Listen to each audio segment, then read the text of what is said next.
The night I closed my biggest deal, my phone buzzed with a live notification from my own home security camera. I almost ignored it. Then I saw her. My wife.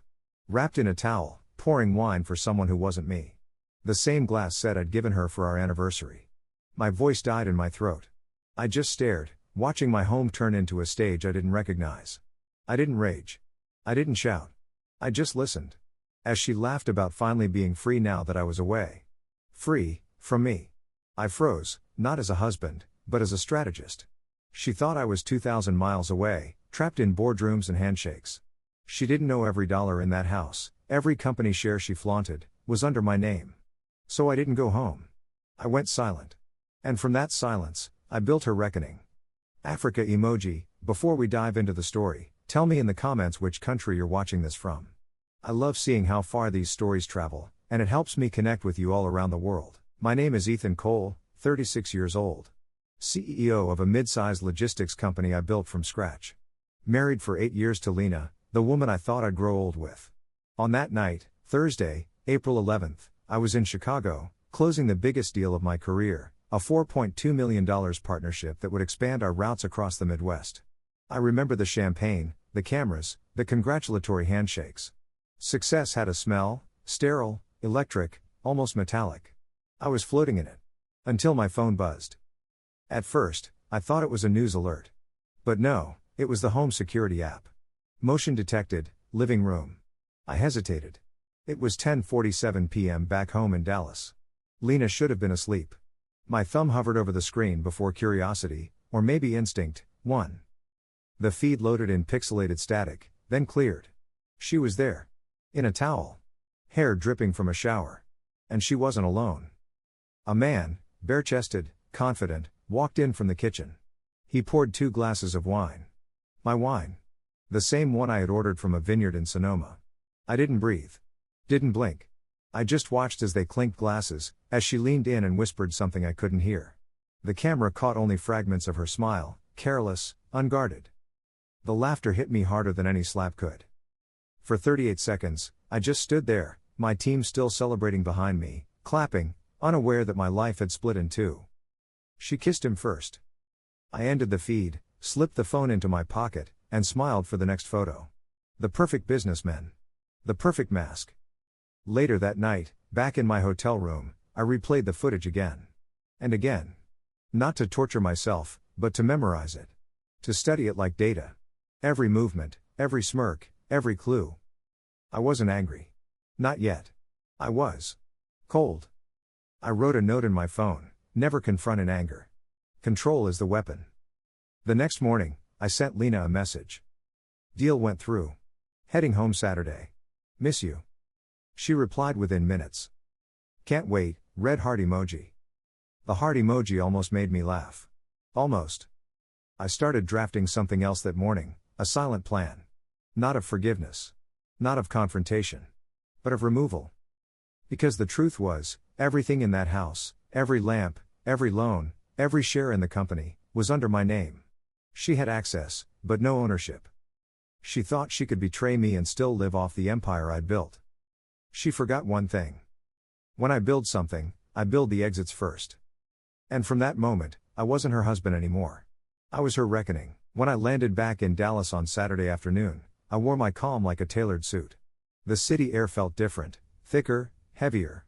I'd spent 2 days rehearsing every smile, every word, every movement. Not to confront her. To observe her. Lena greeted me at the door in a silk blouse, hair perfectly curled, perfume faintly familiar, sandalwood and honey. She kissed my cheek as if nothing had happened. As if I hadn't watched her shatter our vows on a hotel Wi-Fi connection. I hugged her back, long enough to count her heartbeats. 3, maybe 4. Unsteady. Guilty ones always are. Dinner's in the oven, she said, voice sweet but careful. Smells amazing, I replied. We ate chicken piccata and roasted potatoes at the same table where I'd proposed a decade ago. Every glance, every word, was a test. She didn't look me in the eye for more than 3 seconds. I noticed the way she kept her phone screen tilted down, the faint shimmer of a deleted notification when it lit up. That night, when she fell asleep beside me, I stared at the ceiling. The air conditioner hummed softly. My hand hovered over my phone, thumb brushing the screen to open the home security feed once more. I scrolled through timestamps, motion alerts, tiny flashes of activity while I'd been gone. There were gaps. Entire hours erased from the system. Deleted manually. She thought she'd been clever. She'd only deleted clips, not the metadata. The logs still showed movement during the missing hours. Someone pacing. Someone laughing. Someone turning off the hallway lights from the wrong switch, the one near the guest room. At 2:13 a.m., I quietly slid out of bed and went downstairs. I moved like a thief in my own home, every step measured. I checked the wine cabinet. One bottle missing. The same vintage I'd seen in that feed. I smiled. That bottle cost $480. She'd always said it was too expensive to open without a reason. Apparently, she'd found one. The next morning, I brewed coffee before she woke. Sat on the porch. Watched the sun rise over the lawn I'd landscaped myself. She joined me half an hour later, stretching, pretending to yawn. Rough trip? She asked. Productive, I said. Made some big moves. She smiled, unaware of the irony. That week, I let the silence between us grow. She filled it with small talk, forced laughter, half-hearted affection. I played along, patient, steady, predictable. She started to relax. People always do when they think they've gotten away with something. While she slept, I combed through her emails. Not by guessing her password, but by logging into the joint laptop I'd bought her years ago for work. She never realized I had full administrator access, hidden folders, encrypted messages, a few receipts under fake business names. It all unraveled quietly. There were payments to a consultant. Transfers of $3,200, $4,000, $1,750, always small enough to dodge attention, always marked as creative services. The same man from the camera, turns out he wasn't just her lover. He was a former supplier I'd cut ties with months earlier for falsifying invoices. Her betrayal wasn't just personal. It was strategic. By midweek, I had everything I needed to know. She wasn't just cheating. She was helping him siphon money through side contracts she signed in my name. She'd turned my trust into a currency. And so, I made my next decision, not out of rage, but calculation. I started a new ledger that night. Not for my business. For her. Each lie. Each transaction. Each betrayal. Dated, time-stamped, cross-referenced. By the time I closed the notebook, it already had a title written across the cover in ink. The Cost of Silence. By the time the weekend rolled around, my mask had become second nature. Smiles at breakfast. Quick pecks goodbye. I'd learned to mirror her ease so well it almost felt like theater, except this stage was my home, and the audience was vengeance itself. I spent my mornings at the office, but my real work started late at night, after Lena fell asleep. That's when I'd open the notebook, my new obsession. The ledger of betrayal. Each page began the same way, a date, a transaction, a lie. At first, it was small details. April 12, 2:48 p.m., $3,200 transfer labeled consultant services. Then it grew darker. April 14, 10:23 a.m. unauthorized invoice processed through vendor number 402. The handwriting became tighter, colder. Every entry was proof of how deeply she'd buried herself in deceit. The man she was seeing, Marcus Hale, was a name that kept reappearing in my company records. He used to manage freight contracts for one of our regional branches until I discovered discrepancies in his fuel expense reports. I'd fired him quietly 6 months ago to avoid bad press. But Lena. She'd reintroduced him into my life through the back door. I traced their digital trail with surgical precision. Her emails were polite, professional at first, subject lines like consulting proposal and new vendor pitch. But the timestamps told a different story. Late nights. Weekends. Attachments disguised as business documents but containing nothing but blank PDFs. Every pattern screamed coordination. Every dollar moved without authorization had Marcus's fingerprints on it. But here's what cut deepest: Lena had used my signature. Not forged, but copied. I'd once left a scanned version in our home printer for a legal form. She must have taken it then. And the woman who once couldn't balance a checkbook had suddenly become fluent in financial deception. I didn't storm into her room. I didn't yell. Instead, I called my legal counsel the next morning, Nadia Torres, my most trusted advisor and an old friend from my MBA days. I didn't tell her the full story. Just that I suspected internal fraud linked to a former contractor. Nadia didn't ask questions, she knew my tone too well. She began tracing contracts through the back end of our system.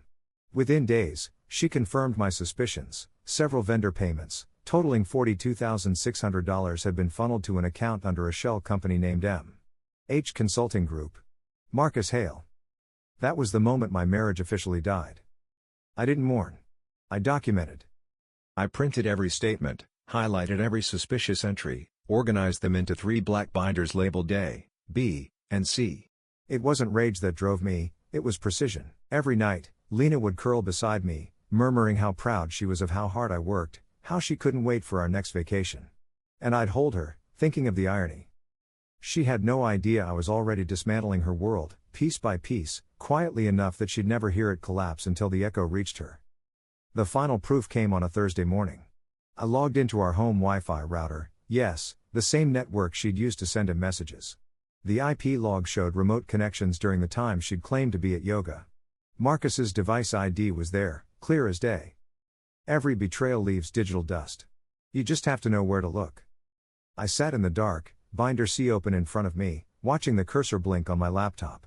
There was enough evidence now to ruin them both, legally, financially, reputationally. But it still wasn't time. Not yet. You don't strike when they're expecting it. You strike when they've already convinced themselves they've won. And Lena? She was already smiling again. Laughing louder. Wearing new dresses bought with stolen money. She thought I was busy building empires. She didn't know I was building her downfall. The first time I saw Marcus Hale in person after everything, it took every ounce of restraint not to break character. It was a Tuesday afternoon at a downtown cafe near my office. He walked in wearing a charcoal blazer, the kind you buy to look successful, not because you are. His hair was slicked back, his smile lazy, confident. The kind of man who believed charm could cover rot. I sat 3 tables away, pretending to review reports while my reflection watched him in the window's glare. Lena arrived 7 minutes later. No disguise. No shame. Just the casual arrogance of someone who believed she was untouchable. She kissed him, not passionately, but comfortably. Like it was routine. Like I had become the inconvenience. They laughed over coffee and pastries, fingers brushing, her phone flat on the table so I could see the screen light up when I texted her. "How's your day going?" She glanced at it, smiled faintly, and typed back. "Just running errands. You?" Marcus was mid-laugh when she hit send. I nearly smiled. That one text told me everything I needed to know. She was deep enough in the lie that she thought she could multitask it. The next step wasn't to expose her. Not yet. It was to find his weak point. Because every parasite needs a host, and Marcus wasn't feeding off love, he was feeding off opportunity. So, I dug. Nadia helped me discreetly access his financials through a mutual business contact. Marcus was drowning, 3 credit cards maxed, a personal loan in collections, and an unpaid tax lien of $28,000. The consulting fees he'd been siphoning through Lena weren't luxury, they were survival. He needed her more than she needed him. That gave me leverage. I scheduled a meeting with a potential client under a fake name, one Marcus couldn't resist. I used a business intermediary to invite him to discuss a lucrative supply deal worth over 6 figures. Predictably, he accepted. We met at a private lounge downtown 2 days later. He didn't recognize me at first. I kept the room dim, my back to the light. When he finally realized who I was, his face drained of color. "Ethan." "Sit down," I said, quietly. The room went still. He stammered excuses, some mix of regret and panic. I let him talk himself into exhaustion before sliding a folder across the table. Inside were printed transaction records, Lena's emails, and photos from the cafe. His hands trembled when he reached for them. "You've been sloppy," I said. "And expensive." He tried to deny it. I cut him off. "Marcus, listen carefully. You can either cooperate with me, or you can lose everything. I don't care about your affair. I care about my company's name being tied to your fraud." That word, fraud, hit him like a bullet. In 5 minutes, I turned him from adversary to informant. I offered him a deal. He'd give me everything: the hidden accounts, the proof of Lena's complicity, the chain of correspondence between them, and in exchange, I'd keep his name out of the company's official reports. He hesitated for maybe half a breath before nodding. "Deal." That night, my inbox filled with forwarded emails, screenshots, and attachments, all from Marcus's phone. He didn't just send evidence. He sent confessions. Messages from Lena like, "Ethan will never notice. He trusts me completely. Once the next payment clears, we can finally move forward. Every word was a nail in her coffin. But one message stood out, dated 2 days before my flight to Chicago. He's closing that big deal this week. Once it goes through, I'll talk to the lawyer about transferring some assets to my name. You said you'd handle the paperwork. My breath went still. She hadn't just betrayed me emotionally or financially. She was planning to take the company itself. That was the moment the silence inside me turned from cold to dangerous. Marcus didn't realize it, but in betraying her to save himself, he'd given me something far greater than proof. He'd given me permission. The kind that makes revenge not just justified, but inevitable. And as I closed my laptop that night, her laughter from the cafe still echoing in my head, I whispered to myself the words that would guide the rest of this war. Let them build the fire. I'll bring the wind. By the time I reached the 5th binder, I stopped calling it investigation and started calling it autopsy. Because that's what it was, an autopsy of a marriage, of trust, of a company built on long nights and honesty, dissected by someone who never understood either. I'd learned to treat paper the way surgeons treat tissue, gently, but without mercy. Facts don't lie. Signatures don't feel guilt. Bank statements don't apologize. And Lena? She'd left fingerprints on every transaction like blood smears across white cloth. I began with the financials. Nadia, my lawyer and oldest friend, had brought in Miguel Reyes, a forensic accountant who specialized in digital fraud. Together, we created a mirrored archive of my company's financial system, an untouched replica where we could dig without triggering alerts. We combed through 6 months of statements. Line by line. Transfer by transfer. Every payment labeled consulting, external services, or vendor testing got flagged. Within 3 days, Miguel had flagged $42,600 in irregular movement, all approved under my digital signature. Except I never approved any of them. That was the first cut. Next came the email headers. Marcus's messages to Lena weren't sent from her personal Gmail like most affairs would be. They came from her company account. That was her biggest mistake. Corporate servers store everything, the headers, timestamps, and IP traces. Every time she told me she was at yoga or brunch with a friend, the metadata told a different story. The originating IP matched our home network, and the geolocation pinged at our exact address. She hadn't even left the house. Miguel showed me the pattern on a projected timeline, colored lines connecting Lena's messages to fraudulent transactions. Every line was a scar. It's not amateur work, he said quietly. It's deliberate. Deliberate. The word lodged itself behind my ribs. Then I opened a folder Miguel hadn't meant to linger on, the one titled Domestic Device Logs. It contained data from our home Wi-Fi router ***, showing every device that had ever connected. Each MAC address was listed with activity times, upload rates, and packet destinations.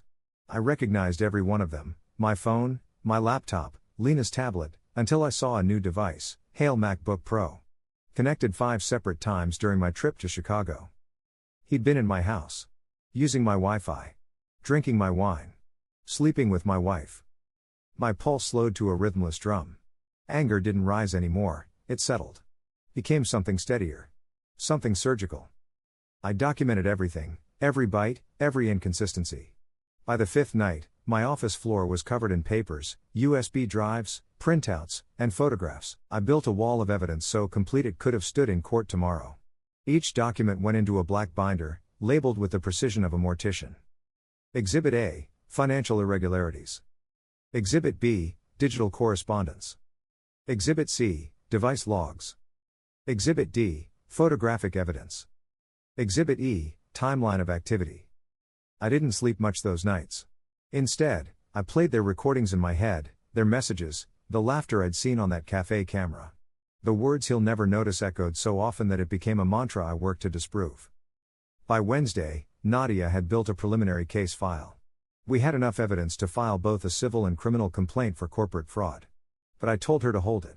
Not yet. I didn't want Lena arrested or publicly destroyed, not at first. That would be too easy. Too noisy. I wanted her to watch it fall apart, piece by piece, in real time. So instead of filing the complaint, I restructured the company overnight. I created a silent holding entity, cold consolidated logistics and transferred all major assets, trademarks, and intellectual property rights under it. Legally, nothing had changed. But in practice, it meant that every financial limb Lena thought she could reach had been amputated. The original company, where she and Marcus had siphoned funds, became a shell. The irony was exquisite, she was stealing from a corpse. The following evening, I sat across from her at dinner as she told me about her day. I listened, smiling faintly, while knowing she'd spent part of that same day emailing Marcus about moving funds before Ethan returns. I knew because Nadia had the server mirrored in real time. Every message she sent, every attachment she opened, arrived in my inbox seconds later. Her voice was soft when she said, "You've been so distracted lately." I almost laughed. "I'm just tired," I said. "Long days. You know how business can be." She reached across the table, touching my hand. "You should rest." If she only knew how close her world was to ending, she would have choked on her wine. That night, after she fell asleep, I updated my ledger. Wrote the final entry of the week in clean, deliberate handwriting. April 25th, full structural reversal in place. Company secured. Betrayal verified. Silence weaponized. Then I closed the book and stared out the window at the city lights flickering against the glass. Somewhere out there, Marcus thought he was safe. Lena thought she was winning. But they were both standing on hollow ground. They just didn't hear it cracking yet. Power doesn't make noise when it moves, it hums, quietly, like an electrical current beneath the floor. By the time Lena realized something was wrong, the current had already shifted. Everything she believed she owned, everything she thought she could control, had already slipped through her fingers in silence. It began on April 27th, 2 days after I finalized the binders. I woke up before dawn, made black coffee, and opened my laptop. The office light stayed off. The only illumination came from the cold blue glow of the screen. I wasn't just a husband anymore, I was an architect, dismantling a building I'd once lived in. Through the holding entity I had built, Cole Consolidated Logistics, I began moving company assets out of reach. The transfers were perfectly legal, routine financial housekeeping on the surface, but underneath, it was a full evacuation. Fleet ownership titles, distribution rights, digital patents, even long-term contracts all migrated to a secure parent structure under my control. Every document carried new registration codes, every asset retitled under subsidiaries Lena didn't even know existed. When I was finished, the old company, Cole Transport Solutions, was a hollow skin. On paper, it looked alive, but inside it was empty. She still had limited executive access to the shell, emails, schedules, a handful of permissions she thought mattered. It gave her the illusion of authority, which was essential. You never corner a liar before the trap closes, you let them keep walking, blind, right into it. I remember the first morning she noticed a change. I was in the kitchen pouring coffee when she called from her office upstairs. "Ethan?" Her tone was sharp, unsure. "Did you change the payroll portal? I can't access the vendor dashboard." I took a slow sip, set the mug down, and said, "IT's been tightening permissions. Security audit." She paused, processing. "Oh. Right. Okay." That was it. No suspicion, no confrontation. She believed me. And that belief was my most powerful weapon. Meanwhile, Marcus was still feeding me information. Fear had made him obedient. Every night, he sent logs, screenshots, and updates on his communication with Lena. She had no idea I'd turned him. I told him to keep playing his part, to reassure her, to act normal, to keep promising the fantasy she was desperate to believe in. He was good at pretending. But I was better. By early May, the quiet transfer was complete. The empire I'd spent a decade building was now insulated, untouchable. The fraud they committed had been quarantined into an empty corporate shell, one I was prepared to burn publicly if needed. The next step was to make them reveal themselves. I didn't want to accuse her, I wanted her to admit it. To speak it aloud, thinking she was still safe. That kind of confession isn't just satisfying, it's permanent. So, I set the stage. I scheduled a board meeting for May 6th. The topic was operational review. Everyone thought it was about quarterly earnings. Lena would be there as operations advisor, her unofficial title, a vanity role I'd given her to make her feel involved. I invited Marcus too, under the guise of evaluating independent consultants. Neither of them suspected a thing. In the days leading up to it, I let the tension ferment. I came home later each night. Said less. Smiled less. I could feel her anxiety sharpen, but she never dared ask. Guilt makes people superstitious, they think silence means forgiveness. The night before the meeting, I watched her through the reflection in the kitchen window. She was scrolling through her phone, smiling faintly. Probably reading his messages. She didn't notice me watching. When she finally looked up and asked, "What?" I said nothing. Just smiled, slow and calm. She laughed nervously. You're acting weird. Am I? I asked. Yeah. You've been distant. Just focused. And that was the truth, focused in a way I hadn't been in years. At 3:17 a.m., I sat at my desk finalizing the files for the meeting. A slideshow detailing financial irregularities. Ledger cross-references tying transactions to Lena's credentials. Signed acknowledgements from Marcus confirming his involvement. Timestamped digital evidence verified by Nadia and Miguel. Each slide was ablaid, polished and numbered. When I was done, I saved the presentation under a single title, Integrity Report. Then I leaned back in my chair and stared at the screen's glow. Tomorrow, she'd walk into that boardroom thinking she was part of a celebration, believing she'd helped me secure the company's future. She'd find out the truth instead.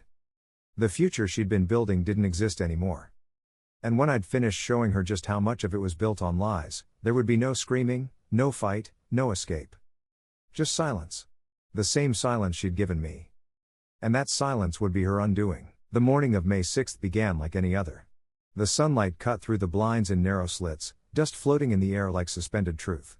Lena was already dressed before I came downstairs, gray skirt, pearl earrings, her professional smile painted on.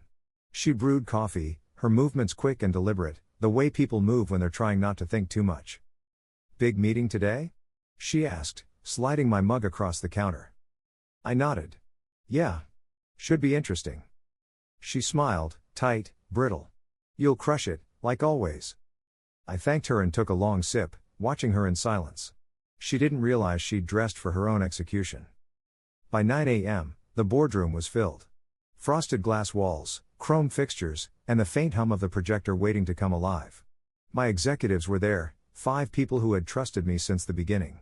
Nadia sat at the end of the table, legal pad open, expression unreadable. Lena took a seat beside me, scrolling her phone, pretending to belong in that space. Then Marcus walked in. If guilt had a face, it was his. He looked pale, his collar too tight, his eyes darting toward me, then to her. Lena's smile faltered for the first time. Marcus, I said smoothly, standing to greet him. Glad you could make it. Everyone, this is Marcus Hale, an independent consultant who's assisted with some of our operational restructuring. The room buzzed with polite acknowledgement. Marcus nodded stiffly and sat down, avoiding Lena's eyes. She looked at him, confusion flickering behind her calm facade. I clicked the remote. The first slide appeared. Integrity Report, Financial Transparency Initiative. This report, I began, is about accountability. Every company reaches a point where it must examine not just its profits, but its principles. Today, we'll discuss the findings of a recent internal audit. Lena relaxed slightly, she thought this was standard procedure. But as the slides advanced, her posture stiffened. The next screen displayed a ledger of payments labeled consulting fees. Amounts, dates, recipients. Over the past 6 months, I said evenly, unauthorized transfers totaling $42,600 were discovered. These payments were disguised as vendor expenses. The funds were traced to a shell company registered under the name M.H. Consulting Group. A low murmur spread across the table. Lena's face lost color. Marcus stared at the screen, motionless. I clicked again. The next slide showed a screenshot, an email header. The sender, Lena Cole. The recipient, Marcus Hale. Subject line, proposal confirmation. The silence that followed was absolute. Each transaction, I continued, was approved using my digital signature. Which, as our forensic audit confirmed, was copied from a scanned document stored on a personal device. The same device used to access restricted systems during my absence in April. Lena finally spoke. Ethan, what is this? Her voice trembled, the veneer of control cracking. I looked at her, calm as winter. You tell me. She turned toward Marcus, eyes wide. You said. But he interrupted softly, I told him everything. Gasps. One from the HR director, another from Nadia's assistant. Lena's hand flew to her mouth. I advanced to the final slide.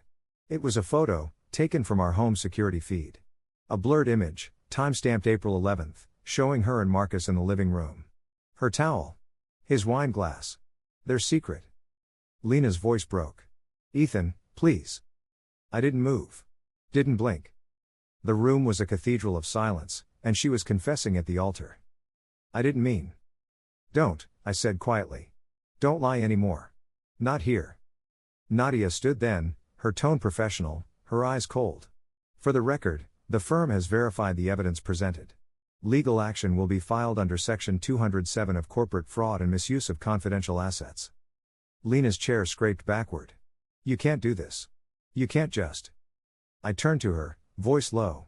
I already did. The projector went black. I gathered my papers slowly, methodically. Around us, the board members whispered, the way people whisper when they've witnessed a public death. Marcus stood, unable to meet anyone's gaze. I'll cooperate with your counsel, he muttered before walking out. Lena stayed seated, shaking. When I passed her on the way to the door, I leaned close enough for only her to hear. You wanted freedom, Lena. Now you have it. Just not the kind you imagined. Her tears hit the polished table like raindrops on glass. I didn't look back. Outside, the air felt sharp, clean, almost metallic. I could hear my heart beat again. The world was steady. Inside that boardroom, my marriage ended in silence. But outside, my life began with the sound of justice humming beneath my feet. The hours after the boardroom felt unreal, like walking out of a storm to find the street scraped clean. No sirens. No shouting. Just the soft hiss of a city that didn't care who had just drowned. I went back to my office, closed the door, and watched the fallout begin in small, measurable tremors, emails, calendar changes, access revocations. Collapse isn't a thunderclap. It's a series of clicks. At 11:42 a.m., IT executed the permission sweep. Lena's credentials, revoked. Her devices, signed out. The operations advisor mailbox, forwarded to compliance. The audit archive synced to an off-site redundancy. At 12:06 p.m., HR issued a formal notice barring her from corporate premises pending investigation. The wording was antiseptic, integrity review, safeguarding processes, interim restriction. Cold language. Perfect for a cold betrayal. Then the money hit. Nadia filed emergency preservation letters with the banks, and by 1:18 p.m., the account for MH Consulting Group showed pending holds. We weren't taking the funds, not yet, but we pinned them to the table, like a specimen you label before dissection. Miguel found 3 additional transfers, $5,300, $2,250, $1,350, that Lena and Marcus had pushed through clustered invoices the week before Chicago. The total climbed to $51,500. Round numbers feel tidy, crimes rarely are. At 2:02 p.m., my phone lit up, Lena. I let it ring out. The voicemail came 30 seconds later, her voice thin, breathless. Ethan, please. Call me. We need to talk. I listened twice. Not to the words, to the rhythm. Panic has its own meter. She finally understood that my silence wasn't confusion. It was intent. By late afternoon, the circle tightened. Vendors who'd rattled along the edges of our system, quietly billing, casually late, habitually vague, received formal audit notices. The honest ones answered quickly. The lazy ones panicked. Marcus texted me at 4:11 p.m. She's freaking out. Says you blindsided her. Wants to meet tonight. I replied with the only instruction that mattered. Do not meet. Keep everything in writing. He sent a thumbs up. The universal gesture of a man holding a ledge with 2 fingers. That evening I drove home to a house that felt newly evacuated, same furniture, same art on the walls, but the air had shifted. When Lena walked in at 6:37 p.m., her face looked carved, no makeup, no practiced calm. She stood in the doorway, waiting for me to start the war. I didn't. Keys, I said, holding out my hand. Company car. Office fob. She stared like I'd spoken a foreign language, then placed them in my palm with a trembling clink. You humiliated me, she whispered. You did that, I said. I just brought lights. She tried to pivot, apologies, explanations, the usual choreography. I was lonely. Marcus said.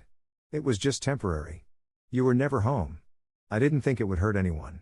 Lies dressed like therapy. I let her talk until the words thinned out. There's a separation notice on the counter, I said. Counsel will coordinate the rest. You'll have temporary access to essentials. Nothing else. Essentials? She echoed, as if the word were an insult. Your phone. A debit card with $1,500 to get through the week.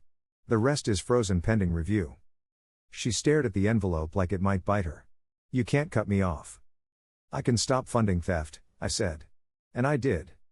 The next morning, the social collapse began. Friends texted to check in the way people crane their necks at an accident, curiosity wrapped in concern. A mutual friend forwarded me screenshots from a private group chat where Lena tried to frame the boardroom as a misunderstanding. She forgot that people orbit success, not scandal. Silence greeted her messages, then polite distance. Reputation moves faster than money, it always has. By May 8, the legal machinery turned. Nadia filed a civil complaint alleging misappropriation and breach of fiduciary duty. Separate counseling drafted a criminal referral for unauthorized system access and signature misuse. We didn't need an arrest to win, just the shape of one. Meanwhile, a business reporter I'd worked with years ago, quiet, surgical, pinged me, hearing rumors of a transparency audit at Cole. On record later? I answered with one sentence, we'll have a statement after the review. No blood, just scent. Enough to make the story circle without landing on names. Lena tried to fight in the only place she still felt powerful, the house. She moved through rooms, gathering things with muscle memory, handbags, a necklace I'd bought in Santa Barbara, the crystal flutes she'd used to toast with Marcus. I watched her place them into a suitcase, then stop, struck by a tiny fact: the flutes were engraved with our anniversary. She left them on the counter, as if they burned. At 9:23 p.m., her card declined at a boutique. She texted me at 9:24, "Is this you?" I answered at 9:30, "Compliance freeze. You'll receive a weekly stipend while the investigation proceeds. Use it wisely. No cruelty. Just policy." The way she'd treated my trust, as a process to exploit, now treated her impulse as a variable to contain. Marcus unraveled faster. His emails turned frantic. He offered new cooperation, then context, then contrition, 3 stages of a man trying to bargain with gravity. Miguel found a late attempt to move $7,800 from the Shell account to a personal wallet, the bank hold pinned at mid-flight. The transfer sat there, pending, blinking, like a heartbeat on a flatline screen. We logged it, timestamped it, moved on. I slept in the guest room that week. Not out of anger. Out of preservation. The main bedroom smelled like a life that no longer existed. In the dark, I listened to the house, refrigerator cycling, distant traffic, Lena crying behind a closed door. I felt. Not triumph. Not yet. Resolution is quieter than that. It felt like all the oxygen had finally returned to the room after months of being siphoned off. On May 10, I met with the small circle that mattered, the 5 who'd built the company beside me when the logo was still a sketch on a napkin. We sat in the old conference room with scratched chairs and a whiteboard scarred by permanent marker ghosts. I told them everything. Not the marriage, not the humiliation. Just the facts that belonged to the company, the theft, the audit, the protections in place. No one left. No one flinched. One of them, our operations head, simply said, "Good. Build it stronger." The last tremor came from a place I hadn't expected. A charity we supported sent a kind email asking whether the annual pledge, $75,000, was still on track given the recent internal review. That was the story reaching the edges. Reputation tapping the glass. I wrote back personally, "Yes. We honor our commitments. Justice means you pay what you owe, even when others don't." That night, I stood in the doorway of the living room, the camera's blind angle, the one where the affair had spilled from private to archived. The same light.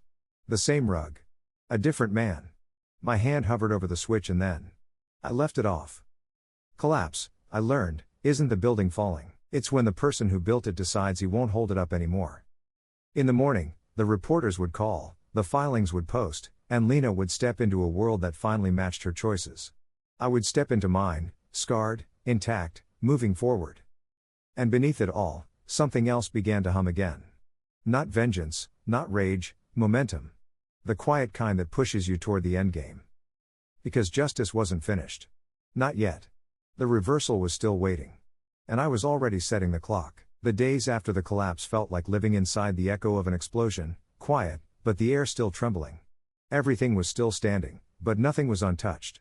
I'd expected fury to fade into relief, but instead came a strange stillness.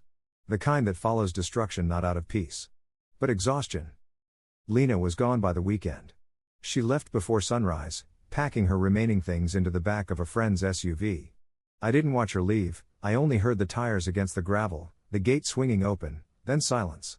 The house didn't feel empty afterward. It felt balanced, as if it had been waiting for air again. By Monday, the world had already rewritten the story. The headlines read: Internal audit reveals executive misconduct at Coal Transport Solutions. No mention of names, no mention of marriage. Just the facts. Cold and sterile, the way I preferred them. The company stabilized faster than I expected.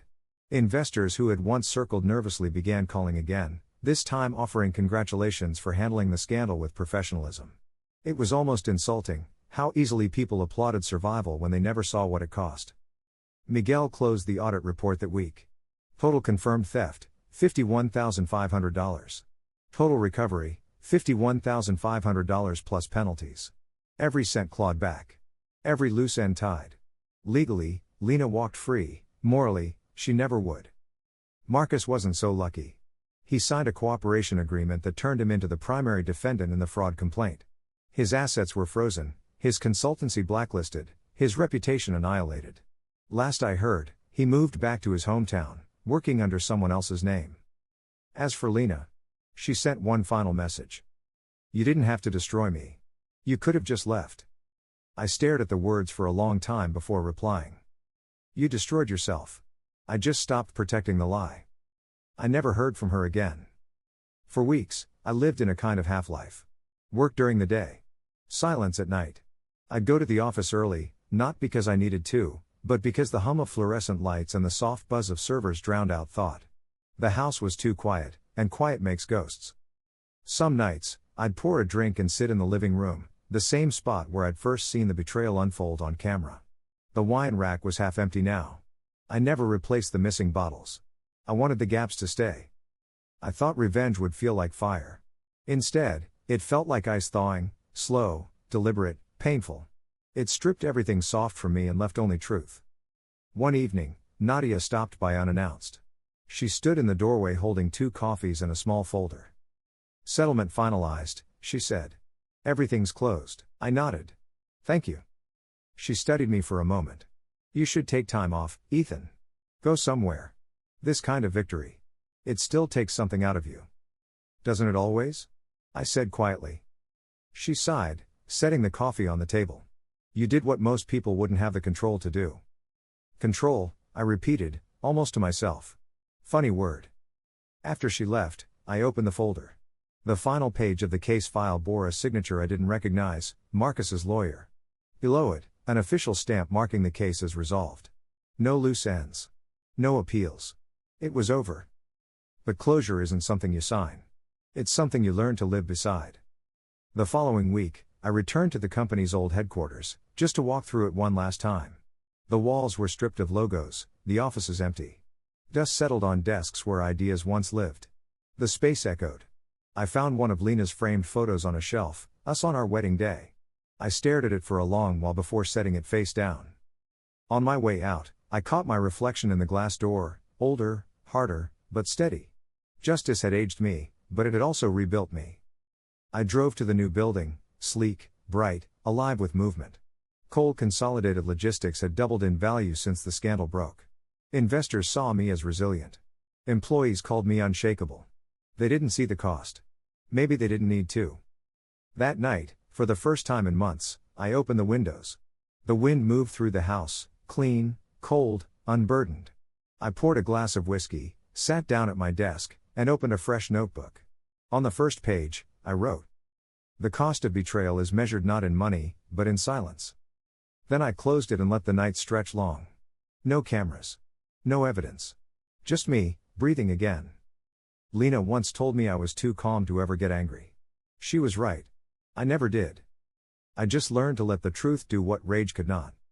And when it finally finished burning, all that was left was justice. 6 months later, the company I built from scratch no longer resembled the one I'd almost lost. Coal Consolidated Logistics stood taller, bigger contracts, cleaner books, tighter operations. We doubled profits by Q3. The same investors who once doubted me now invited me to speak at conferences about corporate resilience. They called me a success story. I called it survival.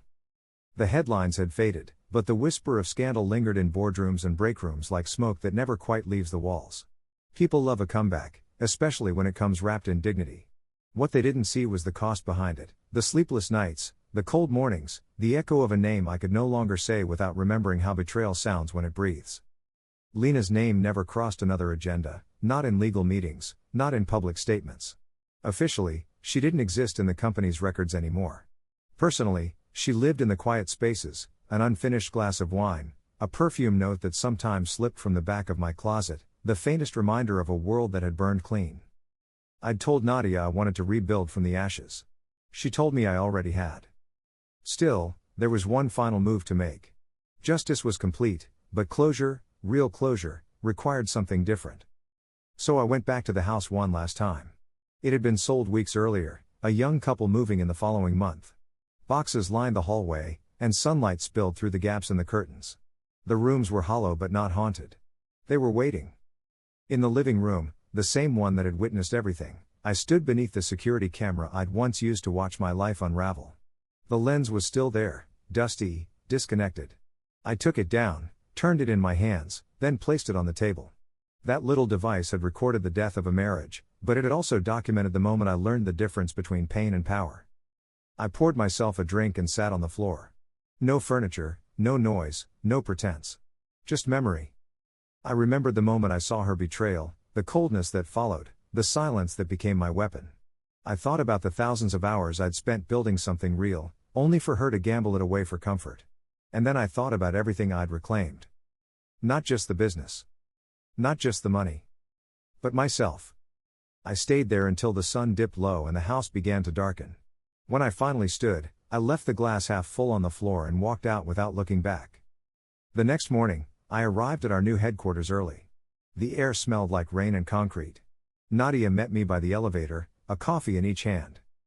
"Board's waiting," she said. "Let them wait," I replied, smiling faintly. "This is the part I like." Inside the boardroom, the city skyline stretched across the glass like a mirror. My team stood as I entered, new faces, loyal ones. The company logo gleamed on the wall, redesigned, reborn. I spoke plainly. 6 months ago, we almost lost everything. But we didn't. We rebuilt smarter, stronger, cleaner. And we'll keep it that way. Integrity isn't just a policy, it's armor. It's the only thing that lasts when everything else collapses. Applause followed, quiet but sincere. Afterward, I stepped out onto the terrace. The view below shimmered in the morning light, trucks pulling out of the distribution yard, the hum of an empire in motion. Mine. My phone buzzed once, an unknown number, no message. I stared at it for a moment, then deleted it without opening. Some doors aren't meant to reopen. I leaned on the railing, wind pressing against my shirt, and for the first time in nearly a year, I allowed myself to exhale without fear. Justice had been served, not loudly, not cruelly, but completely. The company was alive. I was alive. And somewhere far away, the two people who'd tried to bury me were learning how heavy their own silence could be. I took one last look at the skyline and whispered, half to the wind, half to myself. You can lose everything and still come out whole, if you know what to keep. Then I turned, walked back inside, and closed the door behind me. The empire was mine again. But this time, it would never belong to anyone else.